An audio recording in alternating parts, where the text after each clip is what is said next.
On October 25, 1415, a pivotal moment in medieval history unfolded in northern France. The Battle of Agincourt took place amid the turbulent Hundred Years' War, a generational conflict that had been raging between the English and French dynasties since 1337. This legendary confrontation occurred in the muddy fields near the small village of Agincourt in the Pas-de-Calais region, approximately 40 miles south of Calais. The autumn of 1415 had been particularly wet, transforming the battlefield into a quagmire. The morning of the battle dawned under a heavy, leaden sky that seemed to mirror the gravity of the impending clash. Recent rainfall had saturated the freshly plowed fields between two forests, creating a natural bottleneck that would prove crucial to the battle's outcome. The terrain was a decisive factor, with the muddy earth that would soon become both tomb and triumph. The atmosphere was thick with tension and the raw elements of nature.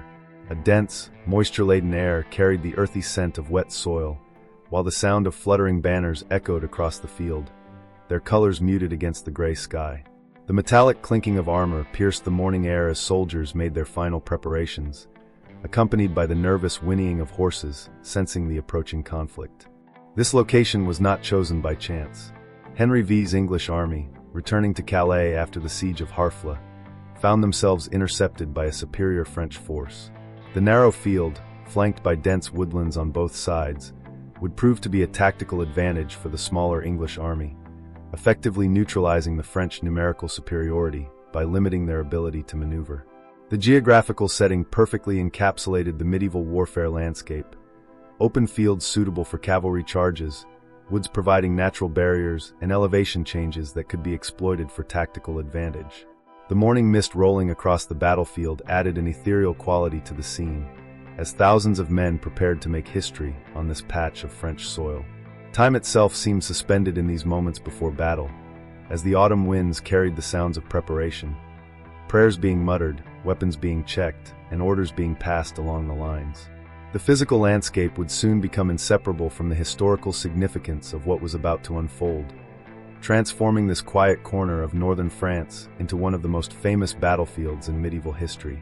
The Battle of Agincourt was defined by the remarkable personalities who led their forces into this historic confrontation. At the center of this epic clash stood Henry V of England, a young monarch of just 28 years who had already proven himself a formidable military commander.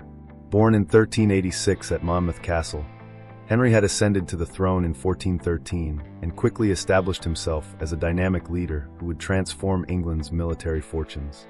Henry V brought to Agincourt a combination of youthful vigor and battle-hardened experience. His military education began early, fighting Welsh rebels at age 14, and he had been shot in the face with an arrow at the Battle of Shrewsbury in 1403. This personal experience of combat gave him unique insight into warfare and earned him the respect of his soldiers. His charismatic leadership style was marked by a willingness to share the hardships of campaign life with his men, often eating the same food and enduring the same conditions as his troops. On the French side stood Charles d'Albret, Constable of France, a seasoned nobleman who held the highest military office in the French kingdom. Despite his experience, d'Albret's leadership would be hampered by the complex political dynamics within the French command structure. The French army, while impressive in size and equipment, suffered from divided leadership and an excess of noble commanders, each eager for personal glory and resistant to tactical innovation. The numerical disparity between the forces was striking. The English army, exhausted from their campaign and diminished by disease, numbered between 6,000 and 9,000 men. The majority were longbowmen, professional soldiers drawn from the English and Welsh yeomanry, equipped with the devastating longbow and trained from childhood in its use. These archers were supported by a smaller contingent of men-at-arms and knights, forming a well-balanced though outnumbered force. In contrast, the French army was an imposing host of 20,000 to 30,000 men, dominated by heavily armored knights and men-at-arms. The French nobility, confident in their superior numbers and traditional military doctrine, had assembled what they believed to be an invincible force. Their army included much of France's military aristocracy, with thousands of knights in plate armor, supported by crossbowmen and other infantry. The personal contrast between the two leaders would prove decisive. Henry V's hands-on leadership style and tactical flexibility stood in sharp contrast to the rigid and hierarchical French command structure. While Henry actively inspired his men with powerful speeches and personal example, the French leadership struggled with coordinating their large force and maintaining tactical coherence. This battle would not only test the military capabilities of both armies, but would also challenge traditional medieval concepts of warfare and leadership. The outcome would demonstrate that effective leadership, tactical innovation, and disciplined troops could overcome seemingly insurmountable odds, establishing a new paradigm in military history that would influence generations to come. The Battle of Agincourt stands as a testament to one of military history's most enduring lessons: the supremacy of strategy over sheer numbers. This pivotal encounter represented far more than a mere clash of armies. It embodied fundamental conflicts between opposing military philosophies, social structures, and approaches to warfare that would reshape medieval military thinking. At its heart, the battle represented a decisive shift in military doctrine. The English approach, under Henry V's leadership, exemplified innovative tactical thinking that challenged centuries of established military convention. Their strategy emphasized flexibility, tactical adaptation, and the revolutionary use of the longbow as a primary weapon rather than a mere support tool. This stood in stark contrast to the French adherence to traditional chivalric warfare, which prioritized the decisive charge of heavily armored knights. The conflict between mobility and raw power played out dramatically on the muddy fields of Agincourt. The English forces, though fewer in number, possessed superior tactical mobility. Their lightly armored archers could maneuver quickly, adapting to changing battlefield conditions. In contrast, the French knights, encased in the finest plate armor of the era, found their greatest strength transformed into a lethal weakness.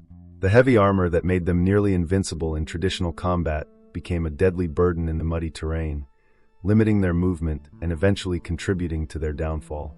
Perhaps most significantly, the battle highlighted the clash between adaptability and aristocratic pride. The French nobility's rigid adherence to chivalric codes and their unwillingness to adapt their tactics reflected a deeper social conflict within medieval society. Their insistence on traditional methods of warfare stemmed not just from military doctrine, but from an entrenched social hierarchy that valued noble privilege over practical effectiveness. The English army, while still hierarchical, showed greater flexibility in both social structure and tactical approach. The battle also represented a conflict between different concepts of military professionalism. The English longbowmen were professional soldiers, trained from youth in their weapons use, representing a more modern approach to warfare. The French reliance on noble-led cavalry charges reflected an older, feudal approach to military organization. This philosophical difference extended to leadership styles, with Henry V's more practical, hands-on approach contrasting sharply with the French command's more removed, hierarchical structure. These conflicts culminated in a revolution in military thinking. The victory of the English force demonstrated that well-planned strategy, tactical innovation, and adaptability could overcome seemingly insurmountable odds. It challenged the medieval notion that superior numbers and heavier armor automatically conferred military advantage, introducing more nuanced concepts of battlefield effectiveness. The ramifications of these conflicts extended far beyond the immediate outcome of the battle. Agincourt became a catalyst for changes in military organization, tactical thinking, and the relationship between social status and military effectiveness. It marked the beginning of the end for the dominance of heavily armored cavalry and the chivalric style of warfare, paving the way for more modern military approaches that emphasize strategy, flexibility, and the effective use of combined arms.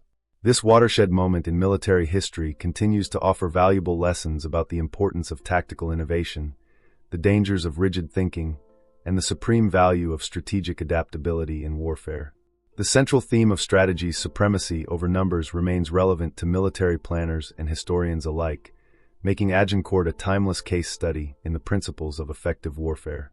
In the hours before the Battle of Agincourt, the medieval social hierarchy and daily routines of military life played out in vivid detail across both camps. The pre-dawn activities revealed a complex tapestry of medieval military society, where each individual had their prescribed role and responsibilities, from the highest noble to the humblest servant. Among the English lines, the longbowmen, the backbone of Henry V's army, engaged in their crucial morning preparations. These skilled warriors methodically checked their bowstrings, ensuring they remained dry despite the damp conditions by keeping them tucked under their leather caps when not in use. They carefully sorted their arrows, typically carrying between 60 to 72 arrows each, arranged in their quivers for quick access. Many searched the surrounding area for suitable materials to craft additional arrows, displaying the self-sufficiency that made them such valuable soldiers. In the French camp, a markedly different scene unfolded as knights underwent the elaborate process of donning their plate armor. This complex procedure required the assistance of several squires and could take up to half an hour. The squires methodically helped their masters into each piece of armor, carefully checking straps and buckles, ensuring proper fit and mobility. The air rang with the sound of metal on metal as final adjustments were made to what was, in essence, a medieval tank of steel weighing up to 50 pounds. The squires themselves formed an essential part of the military social structure. These young men, often from noble families themselves, performed crucial support roles while learning the art of warfare. They maintained weapons and armor, cared for the war horses, and helped their knights mount for battle. Their position represented a critical step in the path to knighthood, combining practical military education with service to their superiors. The spiritual dimension of medieval warfare was evident in the presence of priests and chaplains throughout both camps. These religious figures moved among the troops, offering blessings, hearing last-minute confessions, and providing spiritual comfort. Many soldiers attended Mass before battle, seeking divine protection for the conflict ahead. The priests also blessed weapons and armor, combining religious ceremony with military preparation in a characteristically medieval fusion. Medical preparations revealed the harsh realities of medieval warfare. Field surgeons and their assistants readied their instruments and supplies, preparing for the inevitable casualties. They laid out clean linen for bandages, prepared herbal poultices for wounds, and readied their tools for more severe injuries.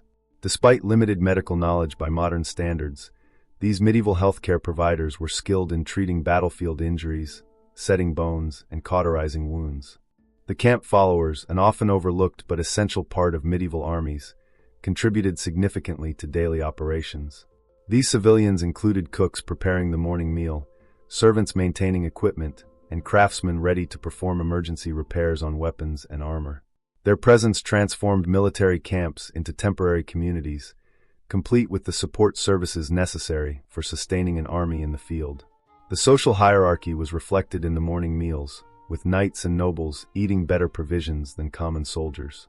While commanders might have enjoyed bread, meat, and wine, common archers and foot soldiers typically made do with more basic fare.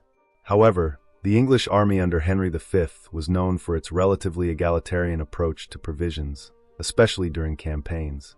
This complex social ecosystem demonstrated how medieval warfare was not merely a matter of combat, but required the coordination of numerous specialized roles and social classes. The daily routines and preparations before battle reflected both the rigid hierarchical structure of medieval society and the practical requirements of mounting a major military campaign. These social and practical arrangements would prove crucial in the coming battle, where the effectiveness of each group's preparation and their ability to work together would be tested in the crucible of combat. The morning of October 25, 1415, began with a masterful display of tactical positioning by Henry V. In the dim light of dawn, he carefully arranged his forces in a position that would become legendary in military history. The English army was positioned between two woodlands, where the natural narrowing of the battlefield would nullify the French numerical advantage. Henry's archers, who comprised most of his force, were placed on the flanks in a wedge formation, while his men-at-arms formed the center. In a crucial preparatory move, the English longbowmen drove thousands of sharpened stakes into the ground at an angle, creating a defensive barrier against cavalry charges. This innovative tactic, combined with the muddy terrain, would prove devastating to the French mounted knights. The stakes were positioned to funnel any attacking force into killing zones covered by the deadly English longbows.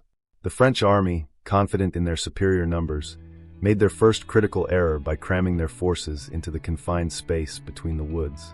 Their initial battle formation was so tightly packed that many knights could barely maneuver their horses, creating a dangerous situation even before the battle began. The first phase of the battle commenced with an awesome display of English archery. When the French cavalry finally charged, they were met with a devastating storm of arrows. The English longbowmen, each capable of loosing up to 6 arrows per minute, created a literal rain of death. Contemporary accounts describe the sky darkening with arrows, each capable of penetrating armor at close range. The French horses, terrified by the arrows and impaled by the stakes, threw their riders and created chaos in the advancing ranks. The muddy ground, churned by thousands of hooves and feet, became a deadly trap for the French knights. Their heavy armor, weighing up to 50 pounds, turned from protection to prison as knights fell and struggled to rise in the mud. Horses slipped and foundered, crushing riders beneath them and creating obstacles for those following behind. The battle reached its decisive moment when the English archers, having exhausted their arrows, grabbed whatever weapons they could find, mallets, swords, and axes, and joined the hand-to-hand combat. The French knights, many unhorsed and mired in mud, were vulnerable to these lightly armored but highly mobile attackers. The archers targeted gaps in armor and used their superior mobility to devastating effect.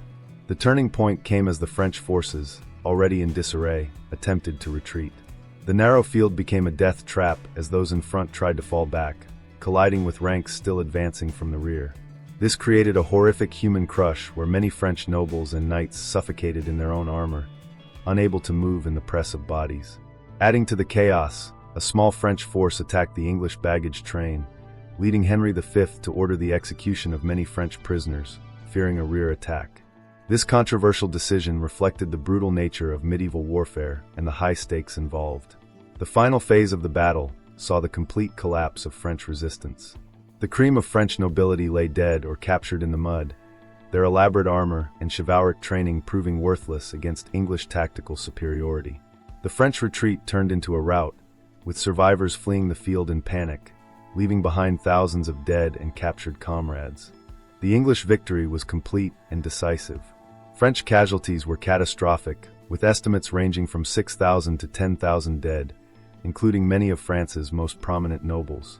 In contrast, English losses were surprisingly light, with some sources suggesting fewer than 100 dead. This astronomical disparity in casualties further cemented Agincourt's place as one of history's most one-sided victories. The battle's outcome sent shockwaves through medieval Europe, demonstrating that superior tactics, discipline, and adaptation to battlefield conditions could overcome seemingly insurmountable odds. It represented a turning point in military history, marking the decline of heavily armored cavalry and the rise of more flexible, professional armies. The victory at Agincourt would secure English ambitions in France for years to come and establish Henry V's reputation as one of England's greatest warrior kings. The Battle of Agincourt represented not just a military confrontation, but a pivotal moment in medieval cultural and intellectual history, marking significant shifts in military philosophy, chivalric codes, and artistic expression. This battle would become a cultural touchstone, influencing literature, military thinking, and social structures for centuries to come. The transformation of chivalric code during Agincourt was profound and far-reaching. Traditional chivalric values, which emphasized mounted combat, personal honor, and noble combat between equals, faced a harsh reality check on the muddy fields of northern France. The sight of noble knights, the embodiment of chivalric ideals, being cut down by common archers challenged centuries of military and social doctrine. This battle helped accelerate the evolution of chivalry from a purely martial code to a more ceremonial and courtly system of values. The longbow's dominance at Agincourt revolutionized medieval military thinking. This weapon, requiring years of training and immense physical strength to master, represented a democratization of warfare. The English longbowmen, mostly drawn from the yeoman class, demonstrated that common-born soldiers could be decisive in battle. This reality challenged the traditional notion that warfare was the exclusive domain of the nobility. The longbow's effectiveness against plate armor forced a fundamental reassessment of military technology and tactics. Religious and spiritual elements played a crucial role in the battle's preparations and aftermath. Before combat, both armies engaged in elaborate religious ceremonies. The English, led by Henry V, spent the night before the battle in prayer and contemplation. Contemporary accounts describe soldiers receiving communion, making confessions, and seeking spiritual comfort. Henry himself was reported to have prayed for divine guidance, adding a spiritual dimension to his leadership that resonated deeply with medieval Christian values. The battle spawned a rich tradition of artistic and literary expression. The most famous cultural product of Agincourt is Shakespeare's Henry V, which immortalized the king's stirring St. Crispin's Day speech. However, contemporary medieval sources also produced numerous songs, poems, and chronicles celebrating the victory. The Agincourt Carol, a contemporary English victory song, remains one of the most celebrated pieces of medieval music, its triumphant verses capturing the elation of unexpected victory. Deo gratias Anglia red pro victoria. England, give thanks to God for victory. The intellectual impact of Agincourt extended to military theory and strategy. The battle became a case study in the importance of terrain, weather, and tactical innovation.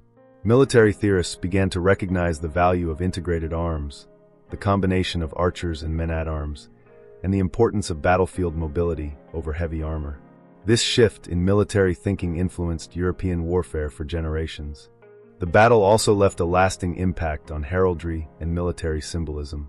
Many English families trace their coats of arms and military honors to achievements at Agincourt. The battle generated new heraldic symbols and badges, including the crossed arrows that became associated with English military prowess. The cultural memory of Agincourt influenced medieval and early modern concepts of national identity. For the English, it became a symbol of their martial prowess and ability to triumph against overwhelming odds. The battle entered the national mythology, representing English exceptionalism and military innovation. For the French, it served as a sobering lesson in the dangers of pride and inflexibility, eventually contributing to military reforms.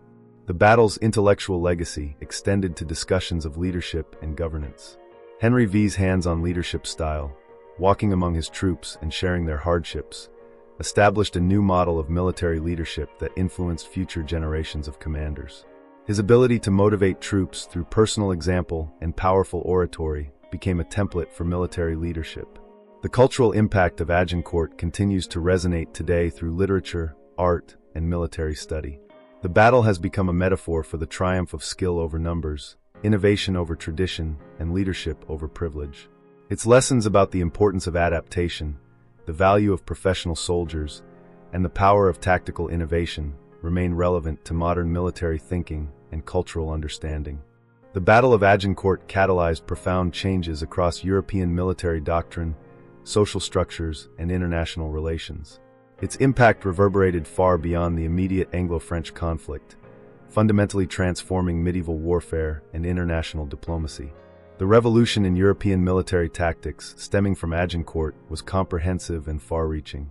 Traditional medieval warfare had centered around heavily armored cavalry charges, but Agincourt demonstrated the vulnerability of this approach against well-positioned missile troops and prepared defensive positions. Military commanders across Europe began to reassess their tactical doctrines, incorporating more flexible and combined arms approaches. The English victory showed that smaller, well-trained forces could defeat numerically superior armies through superior positioning, tactical innovation, and effective use of terrain. The battle marked a decisive shift in the role of heavy cavalry in European warfare. The sight of French knights floundering in the mud, defeated by common archers, challenged centuries of military orthodoxy. While mounted knights remained important, their role evolved from being the decisive arm of medieval armies to one component of more complex tactical systems. Military planners began to understand that heavily armored cavalry was most effective when used selectively and in conjunction with other troops, rather than as a standalone force. Perhaps most significantly, Agincourt heralded the rise of the common soldier, particularly the professional archer, as a crucial military asset. The English longbowmen, drawn primarily from the yeoman class, demonstrated that well-trained commoners could defeat noble knights. This revelation had far-reaching social implications, contributing to the gradual erosion of the nobility's monopoly on military power. The professional soldier, trained from youth in specialized military skills, began to replace the feudal warrior as the cornerstone of European armies. The battle's impact on Anglo-French relations was profound and long-lasting. The devastating French defeat strengthened English claims to the French throne and led to the Treaty of Troyes in 1420, which made Henry V heir to the French crown. This arrangement fundamentally altered the balance of power in Western Europe, though it would prove temporary. The psychological impact of the defeat lingered in French military thinking, contributing to subsequent military reforms and a reassessment of French tactical doctrine. The international ramifications extended beyond France and England. Other European powers closely studied the battle's lessons, leading to widespread military reforms.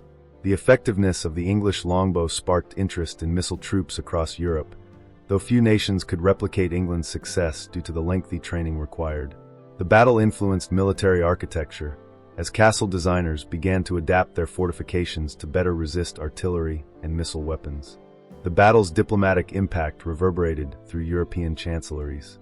The demonstration of English military prowess enhanced their diplomatic position, while the French defeat temporarily weakened their influence in continental affairs. This shift in the balance of power affected alliances and diplomatic relationships throughout Western Europe, influencing everything from trade agreements to marriage alliances. Agincourt also influenced military organization and training across Europe. The English system of recruiting and training archers became a model for developing professional military forces.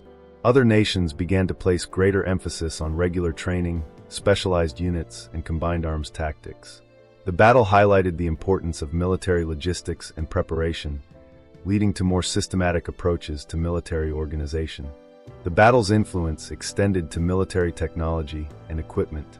The proven effectiveness of the English longbow against plate armor spurred developments in armor design and military equipment. Armor makers began to experiment with new designs and materials to better protect against arrows, while weapon designers sought to replicate or counter the longbow's effectiveness. These external influences and interactions continued to shape European warfare and international relations well into the early modern period. The lessons of Agincourt contributed to the gradual transition from medieval to early modern warfare, influencing military development for centuries to come. The battle stands as a testament to how a single decisive engagement can transform not only military tactics, but also social structures, international relations, and the broader course of history. The Battle of Agincourt's legacy extends far beyond its immediate aftermath, resonating through centuries of military history, literature, and cultural memory. Its impact continues to influence our understanding of warfare, leadership, and the power of tactical innovation. The immediate consequences of Agincourt were profound and far-reaching. Henry V's victory dramatically strengthened England's position in France, leading to the Treaty of Troyes in 1420, which recognized him as heir to the French throne. This remarkable diplomatic triumph was a direct result of the military devastation inflicted at Agincourt. The battle's outcome effectively crippled French resistance for years, as an entire generation of French nobility lay dead on the battlefield. Contemporary chronicles suggest that over 1,500 French nobles were killed, including 8 princes of the blood, creating a leadership vacuum in French society that would take years to fill. Henry V's personal prestige soared to unprecedented heights following the victory. Already respected as a military commander, he now assumed near-legendary status. His reputation for military genius and inspiring leadership was cemented, making him one of medieval England's most celebrated monarchs. The victory enhanced his authority at home and his influence abroad, transforming him from a recently crowned king into one of Europe's most powerful rulers. The battle's enduring legacy as a revolution in medieval warfare cannot be overstated. It definitively proved that well-trained infantry, supported by missile troops, could defeat heavy cavalry under the right conditions. This revelation accelerated the ongoing transformation of medieval warfare, pushing European armies toward more sophisticated combined arms tactics. The battle became a textbook example of how superior tactics, terrain utilization, and leadership could overcome overwhelming numerical odds. Agincourt's influence on military thinking persisted well beyond the medieval period. Military academies and theorists continue to study the battle for its lessons in tactical innovation, the importance of terrain, and the value of disciplined troops.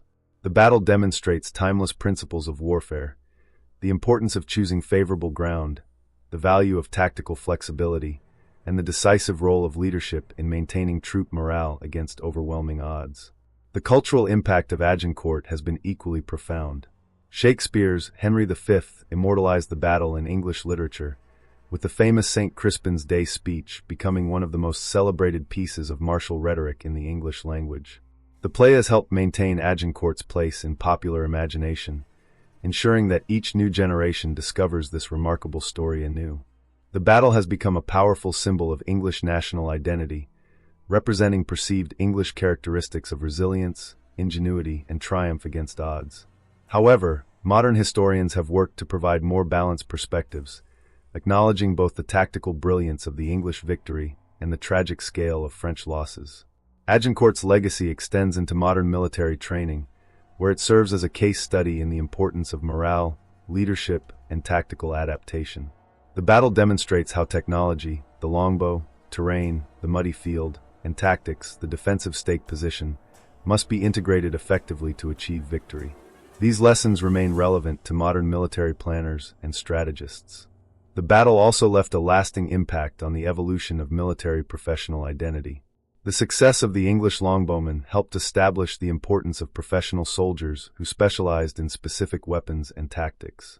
This contributed to the gradual transition from feudal armies to more professional military forces, a development that would shape European warfare for centuries to come. Perhaps most significantly, Agincourt stands as a testament to the potential for decisive moments to alter the course of history. The battle's outcome reshaped the political landscape of medieval Europe, influenced the development of warfare, and created cultural touchstones that continue to resonate today. It remains a powerful reminder that single events, when combined with skilled leadership and innovative tactics, can have consequences that echo through centuries. The battle's legacy continues to evolve as each generation reinterprets its significance through new historical perspectives and modern understanding. While the immediate military lessons of Agincourt may be less directly applicable in an age of modern warfare, its broader lessons about leadership, innovation, and the importance of adaptability remain as relevant as ever.